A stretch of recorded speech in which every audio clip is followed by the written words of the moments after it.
the bank. Hey Brett, how's it going this week? Good, Ange. How are you? Good. Well, that means it's another episode of Money in the Bank, the podcast where we talk about all things related to personal finance. And this is our 99th episode, which means you have about 5 more days to enter our contest. We will take entries until June 7th. 2019. 2019. In case you're listening to this in 2025. Yeah, you're time traveling. So we're giving away $100 for our 100th episode. All you have to do is leave a review on Apple Podcast, or we've been getting some complaints that nobody else has review structure anymore. Stupid Google Play, and they're not having reviews anymore. So I've recently started posting to our YouTube channel again, and it's all old episodes, so that's not ideal. But if you just want to subscribe over there and leave a comment, that will count as well. I want to make this easy for people. I don't want to make this difficult. So, you can always just text a friend about us and screenshot me that if that's easiest for you. Leave a review on Apple Podcast or head on over to our YouTube channel, which is just Money in the Bank, and, subscribe to us over there. Cool. So, and we will announce the winner on our next episode, which I just want to give another notice that it might be delayed a week. We are in the middle of a big cross-country move, and so just coordinating all of that is a little difficult. So, yeah, it'll be a nice juggling act. So we'll talk about it when it's all said and done. Yeah. Okay, well, you know what we're going to talk about today, Brett? Like I always do. So, first your trivia question, which will give you a good hint to what we're talking about. What percentage of people in the U.S. on their 2016 tax return All right. reported income for a rental property? So what I'm really getting at here is what percentage of people in the U.S. are landlords. But this was the best way to find that data. Okay, so if 2 people left the train station in 2016 and the trains are traveling at 25 miles an hour. No, just the question is what percentage of people in the U.S. are landlords. But I was just telling you how I got that data because I thought it was very creative. So creative. I'm so proud of you. It still does not change my wild guess of 28%. 28%. 7.1% of people in the U.S. are landlords. Really? People are always bragging about how they have investment properties. I can't believe I'm only talking to 7%. Well, I think you attract what you are, right? Oh yeah, man. I'm swinging in those investment property circles. Just wheeling and dealing all the time. Well, no, this makes sense to me because how many people do we know that don't even own their first home yet? Let alone a rental that's unit. true, I guess. So, I mean, it makes sense. That was actually higher than I thought because I think you always hear, landlords are these big, scary people who are just out to, gouge you and ruin your life, right, as renters. Because I do know there's a huge shift and more people are renting than ever before, right? Actually, for a lot of good reasons, because buying a home in a lot of big cities is super terrible. So, anyways, I think it's good to break that stereotype and think actually about 1 in 10 people are landlords. Because keep in mind, some people are married filing jointly. So, for us, we both consider ourselves landlords, but we only file 1 tax return. Right. So there you go. You're throwing off my data. Yeah. Hey, I always try to tell you where I get my numbers from. But so on this episode, we actually want to talk about buying your first rental property. I did an Instagram survey recently, and it seems like a lot of people are really interested in this topic. And we've owned rental units since 2015 is when we bought our first one. So we have 4 years of experience. So not, I'm not sitting here saying I have 20 years of experience or whatever, but we've gone through it and we've been through this process. So I figured we'd talk about it and give you some advice. And especially because the interest rate on getting mortgages right now is still pretty low. Right. Right. There's a lot of people that are showing interest in this. Yeah. Yeah. I think the number one thing to talk about, like Brett mentioned, the interest rates are still pretty low, but that means what he's talking about there is getting a mortgage. Correct. And for most people buying a rental property, you will need to get a mortgage.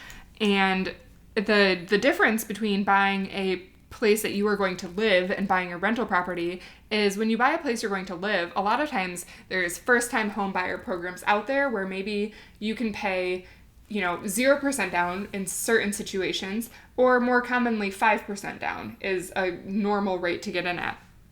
But for rental properties, you will typically need to do 25% down. Right. There's a lot of extra rules around if you're not going to live in the home, or especially if you're not going to own the home for 2 years and you're going to try and resell it. There's a lot of other penalties and stuff that are associated with that. So just know that it's not quite the same process if you have bought your first home and you're going to go buy a rental property. There are some slight differences in the financing. Yep. And I think another thing to mention with that is, so you're going to have to save some money, which we've done a lot of episodes talking about how to save money. And this is, I think people sometimes ask us, like, well, what are you saving all this money for anyways? Well, this might be something you're saving money for, is to expand your investment portfolio and have a rental property. So you're going to have to save some money for it. But another really important thing is to start small and grow, because 25% can be a lot. So you don't want to go out and buy, like, $1 million place for your first one. Right. And this was something that Brett and I really definitely did when we started dabbling in the, rental market, is we bought a condo that was smaller than a down payment for a lot of people, and we bought the place with cash. So we didn't have to get a mortgage because it was so small that literally people in big cities who are, have a down payment that's $100,000 or whatever would cringe because we paid so much less than that for our first place. Yeah. But in a market where we were still able to get like a pretty good return on it, like compared to everything else in the area, right? So it's not like we bought like a super cheap place and we're only making $200 a month on the return, right? And so it all kind of like balanced out. Yeah. So Brett, do you mind if I share the actual numbers to give people perspective? Okay. Yeah. So the first place we bought was $30,000, and that's it, right? We were surprised too. For a condo in a like a condominium complex that had about total of 24 units in it. 24 units. The unit that we bought was a 2-bedroom. It was about 850 square feet, I think. So it was a good size 2-bedroom. It did not have laundry in the unit, but it had laundry in the building, and it came with a storage locker as well as a carport. So when we did comps on this unit, we found that we could rent this out for $750.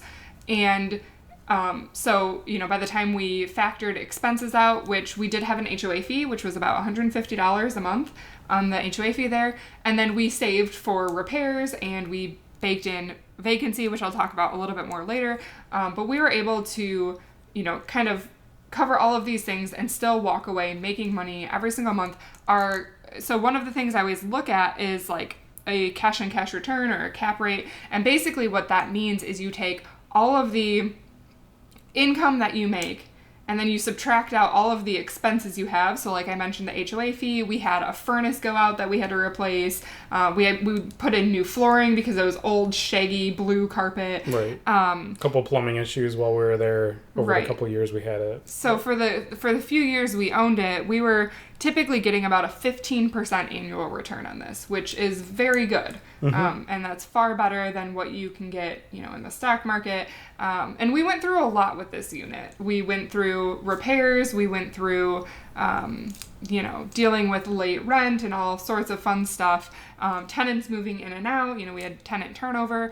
And so we learned a lot, but it was such a low cost unit and the rent price was so good that we were able to definitely still come out ahead. And I think a lot of people might be listening to this, more traditional landlords try to hit a 1% rule. So what that means is the purchase price of the place, so we'll say with $30,000, you want to be able to rent that out for 1% a month, so $300 a month. Right. And we basically got like a 2% rule, right? Over 2% rule without even trying. But I will also mention, we had the HOA fee, which definitely impacted that calculation as well. Mm-hmm. And I think a lot of times the 1% rule is not a one-size-fits-all. It's very different because the expenses in every area could be wildly different, and what you buy into could be wildly different, right? Because whether it's a newer unit where you're going to have, more of your expenses are going to be like deferred, 5 to 10 years, or whether you have to fix some things up in the first place, right? So you have more expenses up front, right? It's it goes across the board, and it's an average kind of a rule, but it's better to just there's not enough numbers to complicate things that you can't just do them yourself really quickly, right? You're talking about vacancy, you're talking about maintenance, right? And maintenance may vary wildly Vacancy varies by where you are currently living. You can Google the vacancy number for your area. There's tables for every city that tell you exactly what your vacancy rate is for where you live. So that's how you can average that calculation, right? So there, that and like two other numbers for like whether you have a mortgage or whether there's an HOA fee, right? That's really, a very simple spreadsheet can put this stuff together for you. Yeah, so let's just dive into the numbers a little bit more here. So with the mortgage, you have PITI, which we've talked about a lot on this podcast. It's principal, interest, taxes, and insurance. Your principal and interest is cut and dry. Whatever your mortgage amount is, that's just what that's going to be. The taxes will typically go up because you are going to fall under the non-homestead category. Mm-hmm. So you're not living there. So this is not one of those areas where you get semi-penalized. Right. So keep that in mind when you're building out your numbers. If it's currently being lived in and you're going to turn it into a rental, that number could go up. So that's one to keep in mind. Insurance will actually go up if you're not living at the unit as well.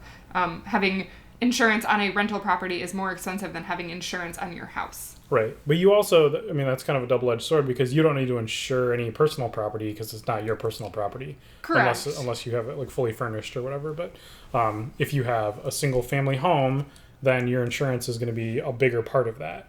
If you have a condo, then your insurance is going to be way less because our insurance of the condo was nothing really because the association has an overall policy Correct. For insurance. We had a liability policy. And like for fire and water damage or some catastrophic thing kind of happened, and then the tenants have their personal property covered, right? So there's 3 people sharing the insurance there. And that's actually a really good point to make. So in our lease, we actually said you have to have renter's insurance, have your personal property covered, and you also have to have liability insurance. And that was recommended to us by our insurance agent because even though we had liability... And our attorney. Because even though we had liability insurance on the property, it was by the tenants also having it. If somebody comes into their kitchen and slips and falls or whatever and breaks their leg, there's another layer of protection before it even comes to us. Right. And it also protects the tenants because if they had a guest over that was not on the lease, there's a potential that our insurance wouldn't cover it anyways. And so that way they're not going to get sued by their friend for breaking their hip in their kitchen, right? Right. And the expense for that is super minimal compared to what can really ruin your day from this experience is for somebody to get hurt doing something stupid and then a lawsuit comes after you because you have more money than the people that live there. Correct. Right? Lawsuits all flow to the source of money regardless of the situation, right? They're just going to come after wherever they can get something from. Right. So if you're not covered, then right, and you have a bunch of money, then they're gonna target you, and it's gonna be a bad day. So for very, very inexpensive, you can get some like liability coverage or an umbrella policy if you have more than one unit, or covers like your unit and your house and your vehicle and all this stuff, right? Just to protect yourself for pretty inexpensive. Yeah. So the next item I wanted to talk about is Capex. So capital expenditures is what I call it, but that's basically kind of any maintenance or like long-term repair you're going to need to make. So for the condo that we had, this was pretty low because it was like, okay, the furnace, the air conditioner, the kitchen sink, the normal inside stuff. For the duplex we own, it's much higher because we have a roof and we have 2 furnaces and we have a whole big yard that we have to maintain, right? So in this spreadsheet, I kind of map out, okay, we're going to have to replace the furnace, the roof, whatever. And I amortize, I just say, let's say the roof is going to last another 20 years. How much do I need to save per year to pay for this roof when it needs to be replaced? And then we put that in a savings account each and every month to save up so when things happen, because things always happen. So like with the condo we own, for example, we were in Nicaragua one year and we get a phone call that the furnace goes out and it's the middle of winter, so we have to get it replaced quickly. Luckily we always have the money. On a weekend, so it's like emergency fee prices. Super expensive. But, luckily we set the money aside to do that, so we weren't like, oh, this is a huge catastrophe that we're going to have to put on a credit card and it's going to cost us a bunch of money.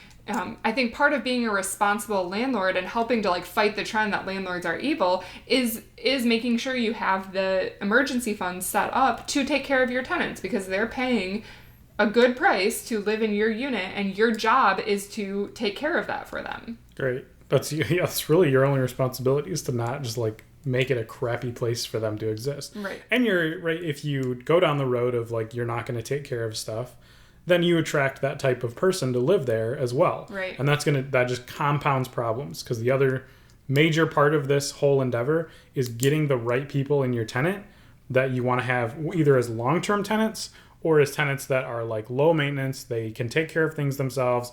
They're very, very easy to work with. They don't cause a lot of weird problems. They don't have weird financial problems that like they aren't paying rent and stuff like that, right? So if you lock in a golden tenant, you want to keep them as long as possible, and your life, that's the whole game of this process. Correct. Is getting good people. But Brett, I'm going to cut you off because we're going to talk about that in a little bit, and we need to finish going through the numbers here. Let me tell you how important this is. The other thing I want to mention with capital expenditure is making the repairs now, as Brett kind of alluded to, will save you in the future. Because, for example, I had a terrible landlord in college, and our furnace also went out, and it was like the thermostat. But instead of just replacing the thermostat, he was like, anytime it gets too cold in here, touch these two wires together and then separate them when it's like hot enough, and it'll turn the furnace off. And so instead of having a thermostat that regulated this for us, we're over there like touching these wires together and turning it off. Well, that actually places a lot more strain on the furnace because we didn't know what we were doing or how often we should be putting them together and pulling them apart. And that's what the thermostat's job, right? So by literally not just like getting a $20 thermostat and fixing this, he let this go for like 2 weeks. That furnace started having issues, and eventually he had to replace the whole thing. So, I mean, it could have been a simple $20 fix, but he was Well, based horrible. on how he took care of that issue, I'm sure he took care of the appliances really well too, right? Yeah. Probably the furnace filter had never been changed. Yeah, and that's why we had poop back Yeah. up in our basement. Mm-hmm. So, okay, then the next one I want to talk about is, so beyond capital expenditures, that's kind of like the bigger things. There's also going to just be, little things that come up here and there that you just want to keep a slush fund for, like, a screen ripped or, just things that are regular wear and tear. Sinks, the faucet occasionally will need to be replaced because it starts leaking. Well, it's nobody's fault. You don't charge the tenant for that. You're not like, oh, you turned the sink on and off one too many times and now it's leaking. It's you bite the bullet, you buy a new faucet and you install it. Mm-hmm. So there's some stuff like that. Lawn and snow, if you have a place, the duplex we have has a driveway and it has a big yard. We don't want to be responsible for maintaining it. I know some people write in their leases that it's the tenant responsibility. That can get a little bit dicey.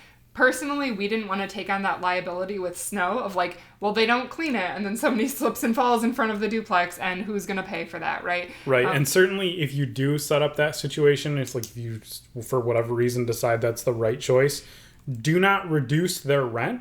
Create a separate contract with them where you are contracting and paying them outside of your normal lease and rental agreement to handle that situation.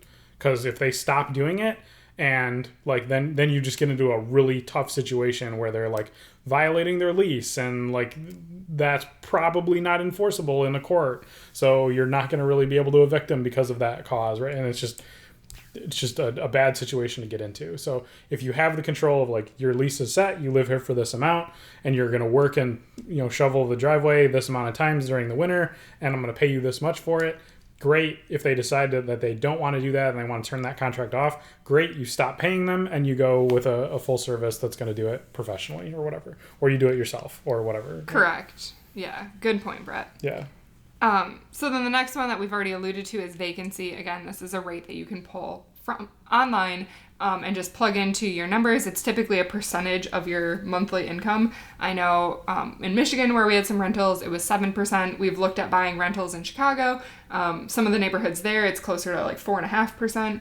And so it can vary a lot, obviously, by state and city. And this is something we'll talk about a little bit later, but ways to reduce vacancy, because even though the rate is 7% in Michigan, we've never seen our rate be that high. Right.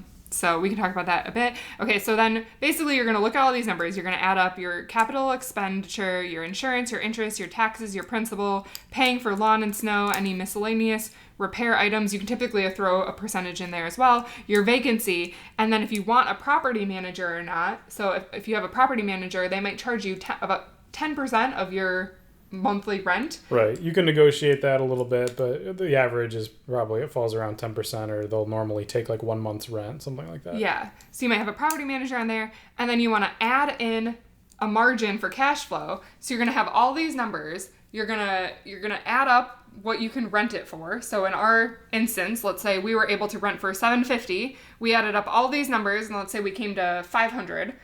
We made $250 a month from that unit. And we didn't have a property manager, right? So that would have been more expensive if we had that. We would have made less money.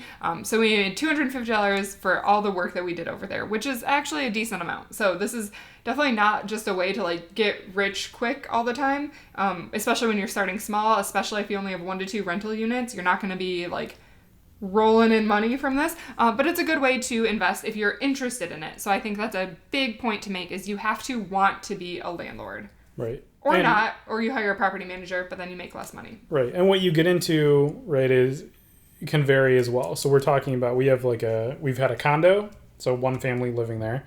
We had a duplex, so we have 2 people living there, right? But we're buying like 1 property each time. So our expenses are shared across the duplex. Yeah, it's a bigger yard and all that stuff, but it's more equivalent to a single family home than a condo. So, but if you have, let's say you have a building with 4 units or 8 units in it, right? Then you still only have to take care of like maybe like 1 big boiler that's controlling the whole facility. And the roof is 1 big shared roof across everything. And you still have 1 sidewalk to plow and 1 yard to mow, right? So the larger you scale it over time, the more you can share the expenses, the more profitable the stuff becomes, as long as all the units still bring in the same amount of money. But yeah, well, and that's why I think a really good way to get started, though, is to, like, the way we bought a condo in a bigger building. We didn't own all the units, so we didn't have to come up with all this money to buy all 24 units. We could have never afforded that. We bought 1, and then we still got the benefits of sharing the expenses with the HOA. Right. So like we had that HOA insurance, and they took care of the lawn and the snow and the roof and all that good stuff. Right, and their fees were not unreasonable, right? Like we looked at the financial numbers for the year, and sometimes they had other assessments as well. If you get into a condo situation, they can have like extra assessments outside of the HOA for like, they were like repaired the carports at one point because they were like 50 years old and they needed to be torn down and replaced, right? So that was outside of the regular HOA stuff, but so in that situation there can be extra fees, but it wasn't unreasonable. If they're charging you like 3 times what you think it would cost to like mow the lawn and plow the snow, then that's a bad situation to get into, and right. or the board needs to be reevaluating that HOA cost, because they shouldn't be just like siphoning money for people. Correct. That's a different situation. So again, that's a good way to buy. And the duplex, we also really like that strategy, because single family homes can be really difficult to make a good return on investment with. It's just, you have a lot more expenses. You only have 1 family living there. Depending on your area, the rents might not support it. Duplexes can really help offset that. And another thing I really like about duplexes is, for a lot of our listeners, I've been looking at more demographics lately, and we have a lot of listeners in their 20s and 30s. You might not have bought your first home yet. You might still be saving up for your first home. A duplex can be a really good way to buy a home and then you rent out half. So instead of being responsible for all of your mortgage payment, you're getting some of that taken care of for you. And then, of course, you have to be the one to save up for all the expenses and repairs, but, you're getting that offset by somebody paying for half the place. Right. And, I mean, you're physically there, which can be a double-edged sword, but it's very positive, I think, for the owner, because there's no reason to use a property manager in that case, right? Right. Like you're right there. You can handle anything that comes up. That's like a major issue. You can evaluate the situation very quickly. Like even if you live across town, it may be like, and they're like, oh, the furnace doesn't work. Like you're just like, well, I got to call somebody because I can't get over there right this second to, go look at it myself to see if it's something super easy or whatever. So you're just kind of at the mercy of that situation. But if you're there, then it's great.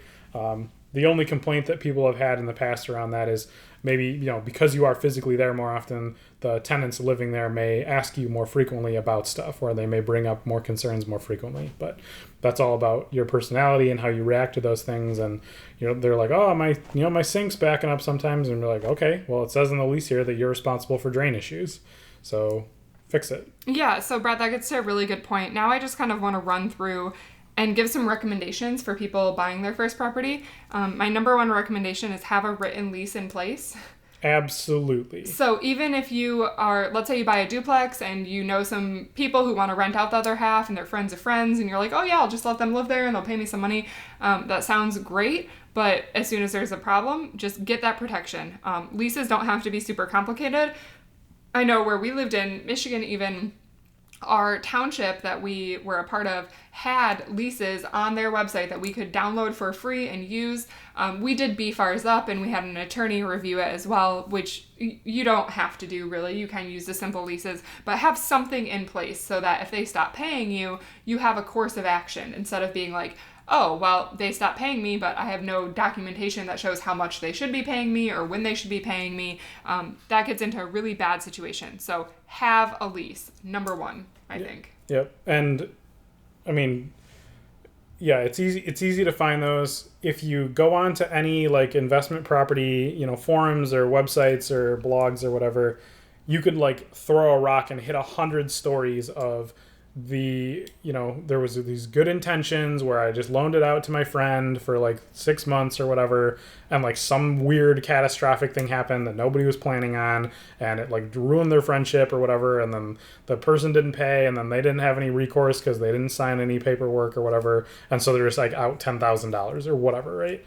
And just it's worth it for them to just like sign the piece of paper in the beginning for your liability to be covered. And like there's no hard feelings up front, right? It's like not a big deal, but it's like super beneficial to the person that owns the property to protect themselves, because it happens more than it probably should to people that are really good people, really good tenants, really good owners, and just like it's just unfortunate situations. Right. So the second piece of advice I have is to accept rent payments online. Yes, we don't live in the Stone Ages anymore. Checks should be abolished in the United States. They are in Europe, so. It's a stupid system that shouldn't have existed since I've been born.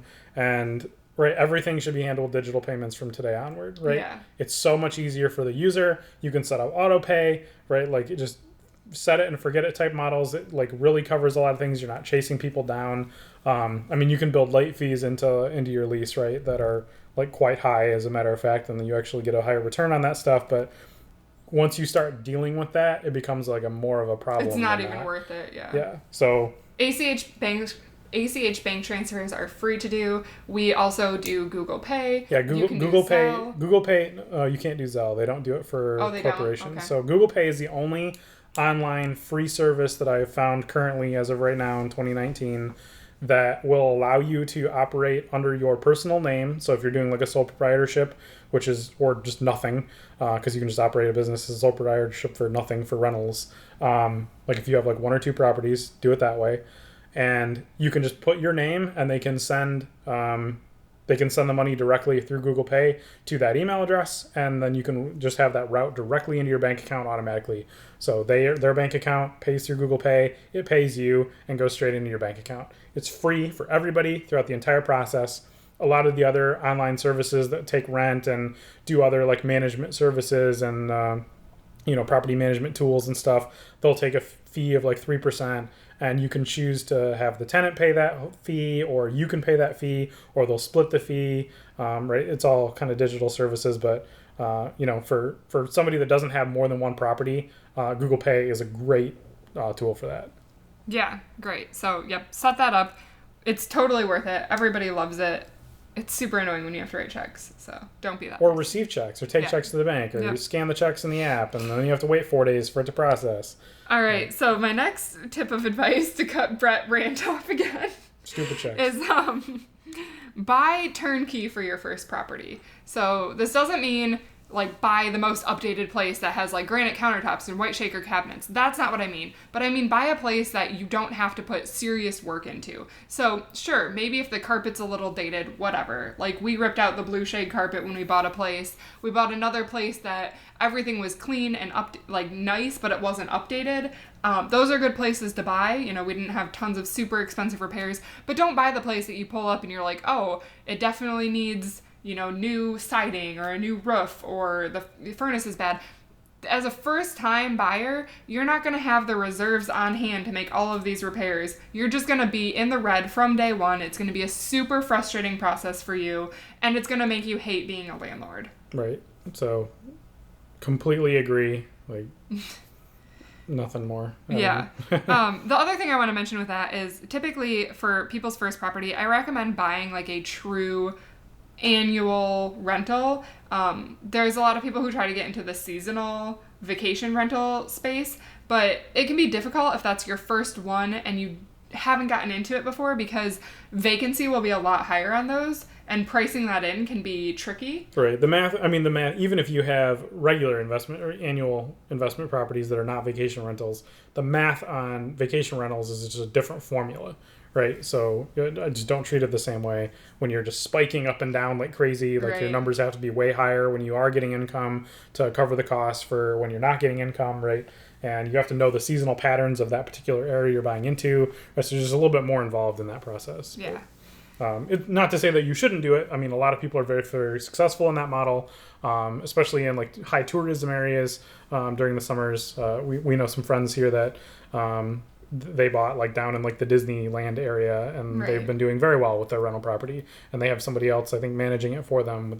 So they've made the math work. You know, they're very, very, very smart people. So and they have some help that they're working with, like a family member that's been doing this for a long time. Yeah, so that's the key. They had an expert in the field who knew what they were doing, who helped get them into the right unit. Right. And I think a lot of people, I've seen a lot of people, especially like in Michigan, say, oh, I should buy a place like up in, Traverse City on the water. And it's super seasonal there because you're going to have 8 months of winter that like nobody's going to want to stay in your place, right? So you have to make all of your money in 4 months, and it can be very difficult because what if we have a bad winter, or what if it's like cold and rainy and people cancel? Like, there's a lot of variability. It can be super tricky. So you want to make sure you really know what you're doing before you go down that road. Right. And how are you marketing it? And where are you getting eyeballs and attention? And what is the scheduling process? So people, like, because they just go out to websites or Airbnb, or like it's connected with like hotel property chains and stuff like that. And you have to have like a maid service that comes in every time because there's such high turnover. And it's just a different process, but it's its own formula, and just consider that separately. But not the best approach it's not the simplest approach for people that are brand new to this market. Correct. So kind of in relation to that, my next point is to buy what you know, and know the market that you're getting into very well. So I think that's how Brett and I were so successful. I grew up a block away from the first condo we bought. I mean, it was literally basically in my childhood home backyard. And so I knew that was a good area, and I knew the type of tenant we could attract. I knew how to market that effectively, who we should be getting to live there, and I knew what the rent prices could be because I had a ton of friends who were renting in that area, and I was like, oh yeah, this is a slam dunk for me. The next place we bought was about a half a mile in the other direction. And again, it was a neighborhood that I had friends that lived in that neighborhood, and I still knew people living in that neighborhood. And this was actually a really interesting situation because we bought that duplex. There was another duplex that was maybe a mile and a half away, and our real estate agent was like, just out of curiosity, why are you not even interested in this unit, even though it's like 30% less than this duplex? And I was like, because that's a neighborhood that you don't want to be in. And I only knew that because I had lived in that area for 20 years. And so I think it would be very easy for, when we moved to Orlando, for example, if there were 2 duplexes a mile away from each other and one was 30% less, I'd be like, oh, score. Somebody's just overlooking this gem. But there's a reason, a lot of times there's a reason it's priced that way. Now, sometimes you find a diamond in the rough for sure. Be on the lookout for that. But for me, I knew that I was like, rents will never be as high in this neighborhood as they are in this neighborhood. And that's just something I knew from knowing the market really well. And that's something that you have to do a lot of research for. Like, I don't know how to tell you that any better than you have to buy what you know, buy in an area that you know well, and that'll save you a lot of headache. Yeah, I mean, it's just too hard to walk into a situation unknown. You can look at and talk to other realtors or other people familiar with the area, or property managers in the area. If you're going to work with them long term, they may help you find a unit in the first place. But people are not all the same, right? Most probably realtors and most probably property managers, I'm saying like 80% are not very good at what they do. You only want to work with professionals if you're going to get into this market, and a professional does not mean that they have an office somewhere. Professional is somebody that is like able to get back to you very effectively. They're able to articulate what things are good and what things are bad, and you understand, and then make you understand and learn through the process, right? And have a lot of experience in the area, and are pricing things effectively that you kind of agree with, right? Right. Or if they are pricing things effective, then they have like really good justifications for doing so. But yeah, there's a lot of people that we've even met down here in Florida that we're just like, I can't even believe you sell anything. Right. Like we have no idea how you've sold any unit ever, because your prices are like hundreds of thousands of dollars way overvalued. Correct. And that kind of gets to the next point on if you want to use a property manager or not. And like Brett mentioned, there are some really good property managers out there that are totally worth their fees. There's also a lot of really bad property managers out there. So before you pay that, weigh the pros and cons. Honestly, for your first unit that you buy, if you follow our advice and you buy something in the area that you already live in or an area you know well, perhaps you feel that you don't need a property manager, especially for one unit. Now, if you expand and grow, you might want to add that in. So what I always recommend when we price our properties, when we do the analysis, assuming that we will hire a property manager eventually, but until we do, that just returns an extra 10% into our pockets. Yeah.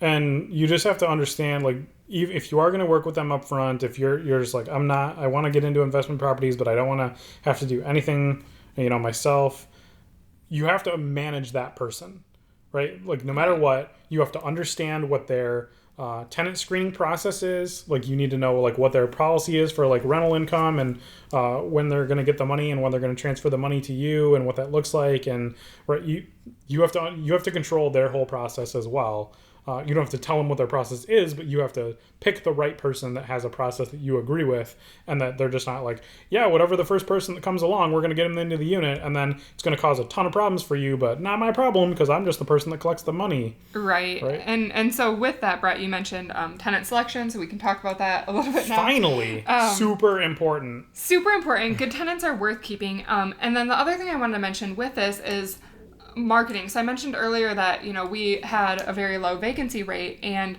we always put our rentals on multiple different websites. So it's kind of a pain in the butt sometimes, but we'll do like Trulia, Zillow, Realtor.com, Apartments.com, Craigslist, right? We try to cover all these bases. And, we've had really good luck with Zillow in our area, but certain states or cities do better with HotPads or Domu, right? Like, it just really depends. So again, this is something that most of these services are free to post on. So try it, see where you're getting your responses from. But like the first time we marketed a unit, we put it on literally every website we could think of. And then we found, oh, hey, Zillow works super well for our area. So the second time we had to market a unit, we were like, let's go the Zillow route. And We've always been able to rent our units within a week of posting them, which is insane. That's super fast. And, I had a friend who was doing rentals nearby, and he was like, oh, like, I've had this unit up for 2 months and I can't fill it. And I'm like, what's going on? Like, we fill ours super quick, and he wasn't using Zillow. And he turned Zillow on, and sure enough, that place got rented like 2 weeks later after sitting on the market for 2 months. Right. So know your market, know where to market, and know where you're going to get good tenants from. Right. So that's marketability. Tenant screening, though, is like now you've gotten 25 phone calls, right? Right. A lot of people will tell you that Craigslist is the free, cheap place where you're going to get a lot of feedback. You will get a lot of phone calls from people on Craigslist. Mm-hmm. You probably don't want 90% of the people that call you from Craigslist. However, we also had some really good tenants from Craigslist. Yes. So there are diamonds out there. There are regular people that use Craigslist, but a lot of the people that like would never pass your tenant screening are float down to Craigslist and don't use other tools. Correct. And so I don't know why, because all the other two, like, they could use Zillow, they could use Apartments, but like. So something for us that we've noticed is whenever we screen tenants, we meet them at the unit to do a walkthrough. So we meet them in person, and we just talk to them like normal people. We just feel them out. And honestly, like, we're not saying we don't do gut checks. It's not, that's not what we do. But that's important to just like learn about them, learn what they do for a living, right? And then you have them fill out an application, and then you have them send in their application fee, because you have to do an actual background check. So there's a lot of websites out there. We've used different ones. We haven't found one that we love, but if you Google tenant background, there's a ton of them out there, and that's super important for us. So, we charge a $25 application fee. In Michigan, in Orlando, your application fee is like $85,000 approximately. Yeah. Like, we know it only costs like $25 to use these, because we do a straight pass through of whatever the application fee costs us to run. Right. That's what we charge for the application fee. Yeah, the one for Orlando here was like $200 per person or something for an application fee. I'm like, yeah, okay. But yeah, so we do this. We do this background check online. It pulls their credit score, their, criminal background check. It verifies their income, all these good things. So for income, we do make sure that the income is at least, again, we give this advice on the podcast. So one of our requirements is that it's 25 to 30% of the rent would be, or 25 to 30% of their income is what the rent is. So if somebody applies and they're only making, $100 and our place is on the market for $500, they're not going to pass that criteria for us, because we want to make sure they can afford the place. We look at credit score. We don't, we've rented to people with varying credit scores. So we have a credit score requirement, but if it's bad and we see like, oh, well, it's bad because of an unpaid bill 5 years ago, we might not hold that against them, because we're like, well, since then they haven't had any other delinquent marks. So they're obviously working on improving their credit score. So we do have a threshold, but we also have a little bit of a gray area if we can understand what happened by looking at the report. And then I think the criminal background check is pretty self-explanatory. Obviously if somebody has had a ton of evictions or something, we're probably not going to rent to them because it shows that they're not responsible. Right. And so we also, in addition to like the background check process, we front load a lot of in Michigan, we use security deposits. Michigan, landlord rules say that you can do 1.5 times the amount of your monthly rent as a security deposit also. So like if you charge $1,000 monthly rent, you can do $1,500 as your security deposit maximum. We usually don't go to that 1.5%. We keep it pretty high though still. And that's also a huge deterrent for people that are just like not able to bring enough money up front to get into the unit. Right? That solves a lot of your long-term financial problems. Well, the bigger thing that it solves there is if you have renters that do a lot of damage. So when I was younger, we had rental properties and they did a ton of damage to the unit, and we did not have a good security deposit in place at all. And so we had to fix all of that damage out of our own pocket, where if you have that security deposit and then damage does happen, you have money to help you fix that. And then if you have good tenants, they get their money back. No harm done. Mm-hmm. So, definitely that's a good thing to do. And really the only other thing is you can't discriminate against anybody based on like the whole, there's a lot of rules out there. There's landlord, tenant, rules and checklists and all kinds of paperwork. It's very simple. You can just read through it really quickly, but it's like, here are the things you can and can't do. Here are the things you can and cannot charge. Here are the fees that you can charge and the things you can't charge it. Here's what you can charge rent for and not charge rent for. Right. So it's people very, can very look that itemized. out there. Yeah. So. And the other thing I want to mention there is to do a scoring system. So when we have a lot of interest in a property, we kind of plop it all into a spreadsheet. We say, okay, we're going to assign points based off of your income level, your credit score, your background check, all of that. And it's just literally whoever gets the highest points wins. Right. And they get the unit and they're the first choice. If they decline it, it goes to the second person on the list.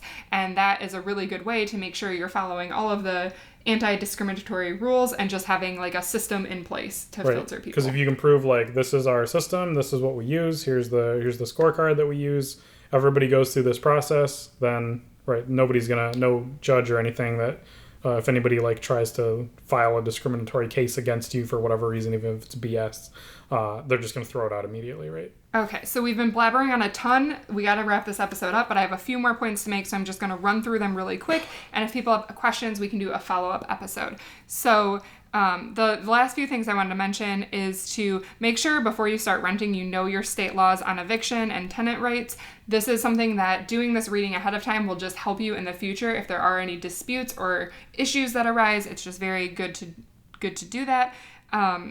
make sure you keep an emergency fund separate of your personal emergency fund for the rental unit. So Brett mentioned you can set this up as a sole proprietorship. We still have a separate bank account for our rental properties so that everything is kind of separate, and all of that money stays over there to pay everything out. And then when we just pay ourselves an income from that pool of money. The last couple things I wanted to mention are when you set that lease up and you have that written lease, make sure you set rules and stick to them. A big area here is late fees. It can be really easy to say, oh, we feel bad, we're not going to charge you late fees. But then what you notice is people will abuse that. If you give them an inch, they will take a mile, and they will all of a sudden start being late every single month. So while it's really hard, I know it's always hard for me personally to charge these late fees and stick to them. If you do that, typically we've had all of our tenants in the past have just gone onto auto pay so that we never have to worry about this again. So fee structuring, whether it's late fees or upfront fees or whatever, it's also a good marketing tool for like if you want to waive some fees, like a pet fee, because like you met their dog and their dog's amazing, like then you can just waive the pet fee, right? And then it makes them feel like they're really getting a deal, right? So you're removing some of the expenses that they would have had to otherwise pay. So it creates a bonded relationship if you do identify that these people are like really good tenants and you really want to have them in your unit. Right. So if you fill out the scorecard and these people get a 20 out of 20 and they have a dog, and that's like the only negative or whatever against them, and then you go to them and you're like, well, they got the 20 out of 20 and they're like between me and one other place, and you say, hey, we talked about it and we're gonna waive the pet fee for you because we met your dog and they're just the cutest little guy ever, then a lot of times that gives them incentive to choose your place. So you get the 20 out of 20 tenant and you get to like see a dog every time you go over there to do repairs. So right, because again, for whatever that fee costs up front, like even if it's $100, the cost of getting good tenants into your unit is worth everything. Yeah, and so that's actually another thing a lot of people ask. Should I let pets in my unit? Should I not? Obviously, pets can cause a lot of damage. We kind of mitigate that by saying we have to meet whatever pet's going to live there before they move in. And that's really helped us because, if you meet a dog that's like runs up to you and bites you, then you know that that's a liability issue. Or if you meet a dog that is, not potty trained, or it's a puppy, that they might cause more damage than an older dog who is clearly very well behaved and well trained. So meet the dog and see. I know for us, our insurance does not allow us to have certain breeds. That's not us, that's our insurance. So we do have to pass that restriction along. Yeah, well. Michigan, you need to change that too, because that's just total BS. And then the last thing I wanted to mention is to just be kind. Be a good person, be a good landlord, do the right thing, do right by your tenants, and by just being a good person and doing the right thing, it really does pay it forward. Your tenants see that, they notice that, they're good to you, they're good to the property, and it's just a really good relationship. And I think building that good relationship is 100% the most important thing, because then they're a good tenant, you're a good landlord, and everybody's happy. So, all right, we droned on. This was probably our longest episode ever. Clearly, we can talk about this stuff forever. So if you're interested, if there's stuff on this list that we could have talked about, definitely a lot more. So let us know if you want us to do another episode about this. Cool. Thanks, guys. Hey guys, thanks for tuning in to this week's episode of Money in the Bank. Make sure to subscribe to us on the iTunes or Stitcher app so that you get weekly alerts every time we post a podcast. Or if you want, you can visit my website, moneyinthebankpodcast.com. And if you want to reach out with any questions or further comments, please email me at Angie@moneyinthebankpodcast.com. I look forward to hearing from you. Money in the bank.